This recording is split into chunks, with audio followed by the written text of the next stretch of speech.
Banyak orang bertanya dengan jujur dan penuh rasa ingin tahu. Jika reinkarnasi benar-benar ada, mengapa kita tidak mengingat kehidupan lampau kita? Pertanyaan ini bukan sekadar rasa penasaran, melainkan juga pencarian makna tentang siapa diri kita sebenarnya dan dari mana perjalanan hidup ini bermula. Dalam keheningan batin, pertanyaan ini sering muncul saat kita menghadapi penderitaan, kehilangan, atau ketidakadilan hidup. Dalam ajaran Buddha, kelahiran kembali bukanlah konsep mitos atau dogma buta, melainkan bagian dari hukum alam yang dikenal sebagai sebab musabab yang saling bergantungan. Namun, Buddha juga mengajarkan bahwa tidak semua kebenaran mudah dipahami oleh pikiran yang masih terikat pada keinginan, kebencian, dan kegelapan batin. Ketidakmampuan mengingat kehidupan lampau sering disalahartikan sebagai bukti bahwa reinkarnasi tidak ada. Padahal, ajaran Buddha justru menunjukkan bahwa lupa adalah kondisi alamiah dari batin yang belum berkembang.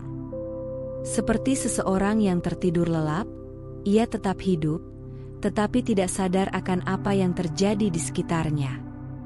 Melalui video ini, Rakit Tua akan mengajak Anda untuk memahami secara lebih dalam, mengapa ingatan kehidupan lampau tertutup, apa penyebabnya menurut ajaran Buddha, dan apa saja alasan yang menguatkan bahwa kehidupan tidak berhenti pada kematian semata. Mari telusuri pemahaman yang sangat luhur ini, dan tanpa berlama-lama ayo langsung saja kita mulai. Pertama, pengaruh kekotoran batin. Dalam ajaran Buddha, ketidakmampuan mengingat kehidupan lampau bukanlah keanehan, melainkan cerminan kondisi batin manusia saat ini. Batin kita dipenuhi oleh kilesa, keserakahan, kebencian, dan kebodohan batin, yang bekerja seperti kabut tebal menutupi kejernihan kesadaran. Selama kabut ini belum tersibak, wajar jika ingatan yang lebih halus, termasuk kehidupan lampau, tidak dapat muncul ke permukaan. Jika kita jujur melihat kenyataan hidup sehari-hari, bahkan peristiwa yang baru terjadi kemarin pun sering kita lupakan atau salah ingat karena emosi, stres, dan keterikatan. Pikiran yang dikuasai amarah atau kecemasan sulit mengingat dengan jernih. Maka menjadi masuk akal bahwa ingatan lintas kehidupan, yang jauh lebih halus dan mendalam, mustahil diakses oleh batin yang masih sibuk dengan urusan duniawi dan gejolak emosi. Buddha mengajarkan bahwa ingatan kehidupan lampau bukanlah milik semua orang, melainkan kemampuan batin yang muncul dari kemurnian dan konsentrasi mendalam. Para arahat atau praktisi meditasi tingkat tinggi mampu mengingat kehidupan lampau bukan karena keistimewaan pribadi, tetapi karena kilesa telah dilemahkan atau dipadamkan. Saat batin menjadi tenang, bersih, dan tidak melekat, lapisan-lapisan kesadaran pun terbuka secara alami.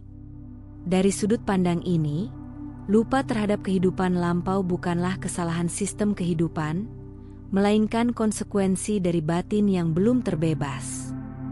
Justru bila batin yang masih penuh keinginan dan kebencian tiba-tiba mengingat masa lalu, ingatan itu berpotensi memperkuat ego, dendam, dan kesombongan spiritual. Karena itulah, hukum alam seakan mengunci ingatan tersebut sampai batin cukup matang untuk menanggungnya. Pemahaman ini menyadarkan kita bahwa pertanyaan sejati bukanlah mengapa saya tidak ingat kehidupan lampau, melainkan sejauh mana batin saya telah jernih hari ini. Selama kilesa masih menguasai pikiran, fokus terbaik bukanlah menggali masa lalu, tetapi membersihkan batin saat ini. Sebab ketika kilesa melemah, kejernihan tumbuh, dan bersama kejernihan itu, kebenaran akan terungkap dengan sendirinya. Kedua, perubahan tubuh dan sarana batin baru. Kelahiran kembali tidak pernah dipahami sebagai perpindahan satu aku yang utuh dari satu tubuh ke tubuh lain. Yang berlanjut bukanlah jiwa tetap, melainkan arus kesadaran yang mengalir mengikuti hukum sebab dan akibat. Karena itu, wajar jika ingatan kehidupan lampau tidak berpindah secara utuh, sebab tidak ada entitas tetap yang membawa koper kenangan dari satu kehidupan ke kehidupan berikutnya. Setiap kelahiran menghadirkan tubuh baru dengan sarana batin yang baru pula. Otak, indera, dan sistem saraf yang berbeda menjadi wadah kesadaran yang berbeda. Seperti seorang anak kecil yang lahir dengan potensi, tetapi belum memiliki bahasa dan konsep, demikian pula kesadaran yang terlahir kembali, ia membawa kecenderungan karma, bukan ingatan naratif yang siap diputar kembali. Kenyataan ini dapat kita lihat dalam kehidupan sehari-hari. Seseorang yang mengalami cedera otak bisa kehilangan sebagian ingatan, meskipun dirinya masih hidup dan bernapas. Jika dalam satu kehidupan saja ingatan dapat terputus karena perubahan fisik, maka masuk akal bila pergantian tubuh sepenuhnya membuat ingatan kehidupan lampau tidak mudah muncul. Bukan karena tidak ada kesinambungan, tetapi karena wadahnya telah berubah total. Buddha mengajarkan bahwa yang berpindah bukanlah cerita masa lalu, melainkan benih-benih karma, kecenderungan batin, bakat, ketakutan, dan pola reaksi. Itulah sebabnya ada anak yang sejak kecil menunjukkan sifat welas asih, kebijaksanaan, atau sebaliknya, meski tanpa sebab jelas dalam kehidupan sekarang. Masa lalu tidak hadir sebagai ingatan, tetapi sebagai kecenderungan yang membentuk cara kita menjalani hidup saat ini. Esensi kelahiran kembali bukanlah mengingat siapa kita dahulu, melainkan memahami mengapa kita menjadi seperti sekarang. Kehidupan ini bukan tentang nostalgia spiritual, tetapi tentang tanggung jawab batin. Saat kita menyadari bahwa tubuh dan batin terus berubah, kita pun diajak untuk berhenti melekat pada masa lalu dan mulai membangun kesadaran yang benar di saat ini, karena disinilah arah kelahiran kembali sedang ditentukan. Ketiga, hukum karma dan perlindungan psikologis. Hukum karma tidak bekerja secara kejam, melainkan penuh kebijaksanaan. Lupa terhadap kehidupan lampau bukanlah kekurangan batin, melainkan mekanisme perlindungan alamiah agar makhluk dapat terus melanjutkan kehidupan tanpa runtuh oleh beban masa lalu. Karma bukan hanya hukum sebab akibat, tetapi juga hukum yang memberi ruang bagi pemulihan dan pembelajaran. Jika kita renungkan secara jujur, bahkan luka emosional dalam satu kehidupan saja sering membekas begitu dalam. Kenangan pahit, pengkhianatan, atau kehilangan yang belum selesai sudah cukup membuat batin terluka bertahun-tahun. Maka dapat dibayangkan betapa beratnya jika seluruh penderitaan dari banyak kehidupan muncul bersamaan, batin manusia yang belum matang bisa hancur oleh ingatan itu sendiri. Buddha memahami keterbatasan batin makhluk yang masih dikuasai kilesa. Karena itu, alam tidak menuntut kita untuk menanggung segalanya sekaligus. Dengan menutup ingatan masa lampau, kehidupan memberi kita kesempatan untuk bernafas kembali, membangun identitas baru, dan menjalani hari-hari tanpa terus diseret oleh dendam, rasa bersalah, atau trauma lama yang tak berkesudahan. Namun melupakan bukan berarti bebas dari akibat. Karma tetap bekerja secara halus melalui kecenderungan batin, kondisi hidup, dan pertemuan-pertemuan tertentu. Kita mungkin tidak ingat pernah menyakiti atau ditolong seseorang di masa lampau, tetapi buahnya tetap hadir sebagai pengalaman hidup hari ini. Dengan demikian, karma mengajar tanpa harus selalu mengingatkan secara menyakitkan. Kelahiran kembali bukanlah hukuman, melainkan kesempatan. Kehidupan baru ibarat halaman kosong yang masih dapat ditulisi kebajikan. Ketika kita memilih berbuat baik, melatih batin, dan hidup dengan kesadaran, kita sedang menyembuhkan masa lalu yang tak kita ingat dan membangun masa depan yang belum kita lihat. Inilah welas asih halus dari hukum karma yang diajarkan Buddha. Tegas, adil, sekaligus penuh belas kasih. Sebelum dilanjut, jika apa yang Anda pahami dari video ini membawa manfaat, kami dengan rendah hati mengajak Anda untuk mendukung Rakit Tua dengan memberikan like dan subscribe. Jangan lupa bagikan juga kepada sahabat, keluarga, dan orang yang Anda sayangi, agar semakin banyak yang mendapatkan inspirasi dari ajaran Buddha. Anda pun bisa meninggalkan komentar positif sebagai wujud semangat dalam menebarkan kebaikan. Bagi Anda yang ingin mendukung lebih jauh, silakan berlangganan atau memberikan donasi melalui saweria yang tercantum pada deskripsi video ini. Setiap dukungan Anda akan sangat berarti untuk terus menghadirkan dhamma yang menyejukkan hati. Mari terus telusuri ajaran yang sangat berharga ini, karena kami yakin pesan ini akan sangat berguna bagi Anda di kemudian hari. Keempat, ingatan lampau bukan tujuan utama pembebasan. Buddha dengan tegas mengarahkan perhatian umatnya bukan pada siapa kita di masa lalu, tetapi pada penderitaan yang sedang kita alami saat ini. Pertanyaan tentang reinkarnasi dan ingatan kehidupan lampau sering lahir dari rasa ingin tahu ego. Siapakah aku dahulu? Namun Buddha mengajak kita bertanya lebih jujur dan mendasar. Mengapa aku masih menderita sekarang? Selama penderitaan belum dipahami dan dihentikan, ingatan masa lalu tidak membawa pembebasan apapun. Mengingat kehidupan lampau tanpa kebijaksanaan justru berbahaya. Ingatan itu bisa memperkuat rasa aku, melahirkan kebanggaan spiritual, atau sebaliknya menumbuhkan penyesalan dan luka lama. Seseorang bisa terjebak pada identitas masa lalu, pernah menjadi siapa, pernah berjasa apa, hingga lupa bahwa semua itu bersifat tidak kekal dan tanpa inti diri. Alih-alih membebaskan, ingatan tersebut justru menambah belenggu baru. Dharma ajaran Buddha bukan jalan nostalgia spiritual, melainkan jalan pelepasan. Tujuan praktik bukanlah membuka semua pintu masa lalu, tetapi menutup pintu penderitaan. Karena itu, ingatan kehidupan lampau tidak dikejar, tidak dipamerkan, dan tidak dijadikan ukuran kemajuan batin. Ia hanya muncul secara alami ketika batin telah tenang, jernih, dan tidak lagi melekat, seperti bayangan yang tampak ketika air benar-benar diam.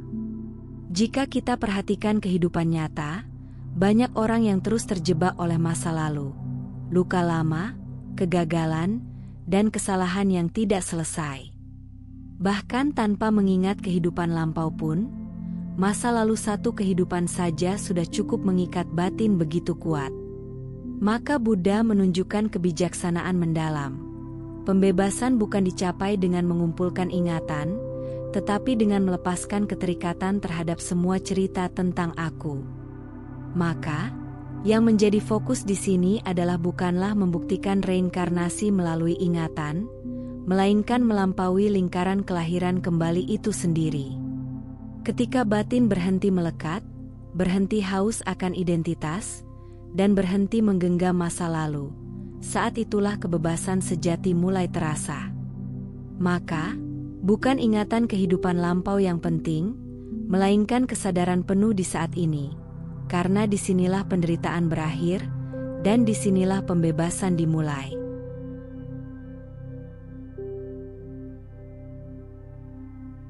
Sebelum melangkah lebih jauh, penting untuk disadari bahwa ajaran Buddha tidak mengajak kita menerima kelahiran kembali sebagai kepercayaan buta, melainkan sebagai pemahaman yang dapat direnungkan secara bijaksana. Setelah memahami mengapa ingatan kehidupan lampau tidak mudah muncul pertanyaan yang lebih dalam.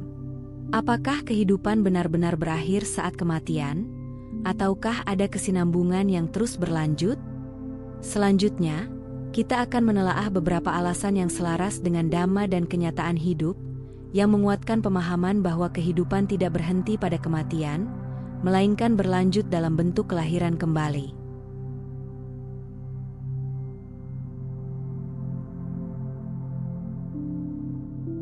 Pertama, Hukum karma yang berkesinambungan. Dalam ajaran Buddha, karma bukanlah hukuman dari kekuatan luar, melainkan hukum alam yang bekerja tanpa pilih kasih.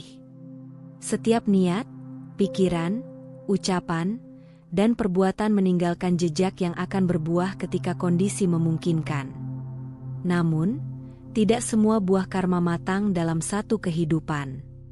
Inilah sebabnya Buddha mengajarkan bahwa hukum karma melampaui batas kelahiran dan kematian. Jika kehidupan hanya berhenti pada satu kelahiran, banyak kenyataan di dunia ini sulit dipahami secara adil. Mengapa ada makhluk yang lahir dengan tubuh sakit, lingkungan penuh kekerasan, atau kemiskinan ekstrim tanpa kesalahan yang jelas di kehidupan sekarang? Sebaliknya, mengapa ada yang terlahir dengan kemudahan, kecerdasan, dan kelimpahan seolah tanpa usaha? Kelahiran kembali memberi kerangka pemahaman yang lebih luas terhadap ketimpangan ini. Buddha menjelaskan bahwa apa yang kita terima hari ini adalah hasil dari sebab-sebab yang mungkin telah ditanam jauh sebelumnya. Karma bekerja seperti benih. Ada yang cepat tumbuh, ada yang menunggu musim yang tepat. Ketika kematian terjadi sebelum karma berbuah, benih itu tidak hilang, melainkan mengikuti arus kesadaran menuju kelahiran berikutnya. Pemahaman ini membuat kehidupan tidak lagi tampak acak atau kejam. Segala sesuatu memiliki sebab, meski sebab itu tidak selalu tampak oleh mata dan pikiran yang terbatas. Dalam sudut pandang ini, penderitaan bukan kutukan, dan kebahagiaan bukan hadiah kebetulan, melainkan hasil dari rangkaian sebab yang panjang dan kompleks. Lebih dari sekadar penjelasan logis, hukum karma yang berkesinambungan mengandung pesan moral yang mendalam.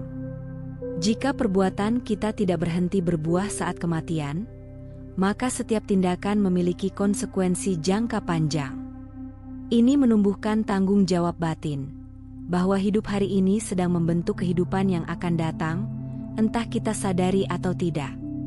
Ajaran karma dan kelahiran kembali bukan untuk menakut-nakuti, tetapi untuk menyadarkan. Ia mengajak kita hidup lebih berhati-hati, lebih berwelas asih, dan lebih bijaksana. Ketika kita memahami bahwa perjalanan hidup tidak berhenti di liang lahat, kita pun terdorong untuk menanam benih kebaikan, karena apa yang kita tanam hari ini akan kita tuai dalam perjalanan kehidupan selanjutnya. Kedua, kesaksian meditatif dan pengalaman langsung.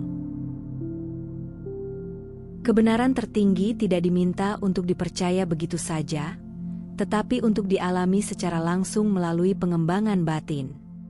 Buddha sendiri menekankan pentingnya ehipassiko, datang, lihat, dan buktikan. Karena itu, pemahaman tentang kelahiran kembali tidak hanya bersandar pada penalaran logis, tetapi juga pada pengalaman batin yang diperoleh melalui meditasi mendalam. Di dalam kitab suci Tipitaka disebutkan bahwa Buddha dan para murid utamanya memiliki kemampuan penembusan batin, yaitu pengetahuan untuk mengingat kehidupan-kehidupan lampau. Kemampuan ini muncul ketika batin telah mencapai tingkat konsentrasi dan kejernihan yang sangat tinggi. Ingatan tersebut tidak muncul sebagai hayalan, melainkan sebagai pengenalan langsung terhadap arus kehidupan yang berkesinambungan. Penting untuk dipahami bahwa pengalaman ini tidak lahir dari keinginan untuk membuktikan sesuatu kepada orang lain. Justru, kemampuan mengingat kehidupan lampau muncul ketika batin telah bebas dari dorongan ego dan rasa ingin tahu yang dangkal. Saat batin hening, tidak melekat, dan tidak mencari sensasi, kebenaran muncul dengan sendirinya, tenang, jelas, dan tanpa keraguan. Buddha juga membedakan dengan tegas antara pengalaman batin yang lahir dari kebijaksanaan dan ilusi yang lahir dari imajinasi. Itulah sebabnya praktik meditasi selalu disertai dengan moralitas yang murni dan kebijaksanaan. Tanpa landasan moral dan pandangan benar, pengalaman batin bisa menyesatkan. Namun, ketika jalan dhamma dijalani secara utuh, kesaksian meditatif menjadi sarana pemahaman, bukan jebakan spiritual. Kesaksian para praktisi ini memberi sudut pandang lain tentang kematian. Kematian tidak dialami sebagai akhir yang menakutkan, melainkan sebagai perubahan kondisi dalam arus keberadaan. Mereka melihat dengan jelas bahwa kesadaran tidak lenyap begitu saja, tetapi mengalir mengikuti hukum karma. Pandangan ini melunakkan ketakutan akan kematian dan menumbuhkan tanggung jawab etis dalam hidup. Kebenaran tentang kelahiran kembali bukanlah wacana spekulatif, melainkan kemungkinan pengalaman batin yang nyata. Namun Buddha mengingatkan bahwa tujuan praktik bukanlah mengejar kemampuan luar biasa, melainkan pembebasan dari penderitaan. Kesaksian meditatif hanyalah peneguh jalan.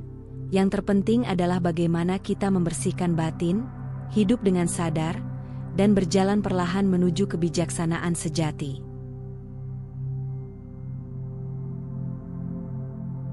Ketiga, naluri alamiah takut mati dan cinta kehidupan. Ketakutan akan kematian adalah naluri paling mendasar dalam diri manusia. Bahkan mereka yang mengaku tidak takut mati, tetap secara alami berusaha menghindari bahaya dan mempertahankan hidup. Dalam ajaran Buddha, naluri ini bukanlah kelemahan, melainkan cermin dari tanha, kehausan untuk terus ada, terus menjadi, dan terus merasakan kehidupan.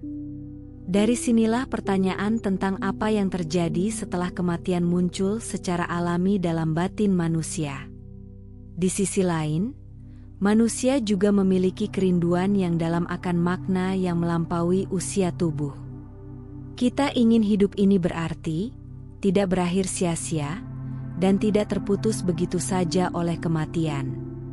Ketika melihat kebaikan, cinta, dan pengorbanan, batin seakan menolak gagasan bahwa semua itu lenyap tanpa jejak. Kerinduan ini selaras dengan pandangan Buddha bahwa kehidupan adalah arus yang berkesinambungan, bukan peristiwa sekali lalu. Ajaran kelahiran kembali memberi bingkai pemahaman yang menenangkan. Kematian bukan akhir perjalanan, melainkan perubahan kondisi. Seperti matahari terbenam yang diikuti fajar, kesadaran tidak lenyap, tetapi beralih sesuai sebab dan akibat. Pandangan ini tidak dimaksudkan untuk melarikan diri dari kenyataan kematian, melainkan untuk memahaminya dengan jernih dan tanpa ketakutan berlebihan. Namun Buddha tidak mengajarkan kelahiran kembali sebagai hiburan emosional.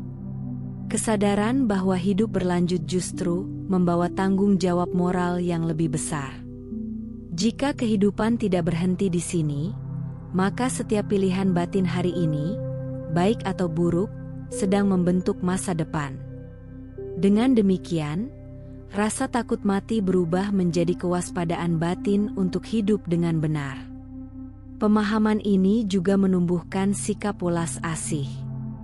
Ketika kita menyadari bahwa semua makhluk sedang berjuang mempertahankan kehidupan dan menghindari penderitaan, batas antara aku dan mereka menjadi lebih lembut.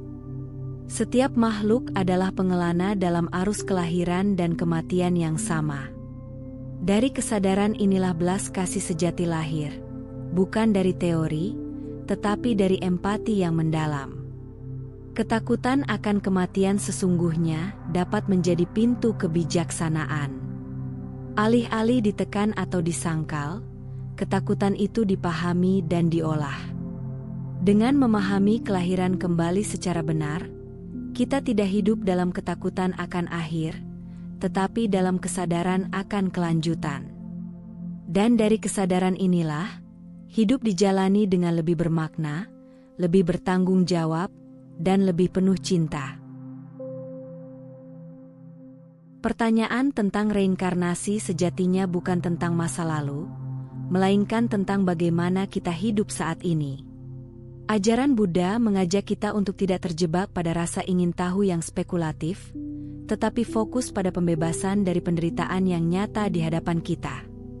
Ketidakmampuan mengingat kehidupan lampau bukanlah kekurangan, melainkan kesempatan. Kesempatan untuk membentuk karma baru, memperbaiki batin, dan menumbuhkan kebijaksanaan tanpa dibebani oleh bayang-bayang masa lalu yang berat. Jika kehidupan ini adalah satu mata rantai dari perjalanan panjang, maka setiap pikiran, ucapan, dan perbuatan kita hari ini menjadi benih bagi masa depan. Inilah esensi ajaran Buddha, hidup dengan penuh kesadaran, tanggung jawab, dan welas asih. Pada akhirnya, bukan ingatan kehidupan lampau yang membebaskan kita, melainkan kebijaksanaan yang lahir dari pemahaman akan ketidakkekalan, penderitaan, dan tanpa inti diri. Ketika kebijaksanaan tumbuh, pertanyaan tentang reinkarnasi perlahan berubah menjadi kesadaran. Yang terpenting bukan siapa kita dahulu, tetapi siapa kita memilih untuk menjadi sekarang. Jika video ini bermanfaat, jangan lupa dukung kami dengan cara berikan like dan subscribe, bagikan kepada teman dan orang yang kamu sayangi, dan jangan lupa tinggalkan komentar yang positif. Kamu juga bisa berlangganan untuk mendukung kami, atau berdonasi melalui saweria yang tercantum pada deskripsi video ini. Cukup sampai di sini dulu video kali ini. Mari bersama Rakitua, membina diri di jalan Buddha dan semoga semua makhluk hidup berbahagia.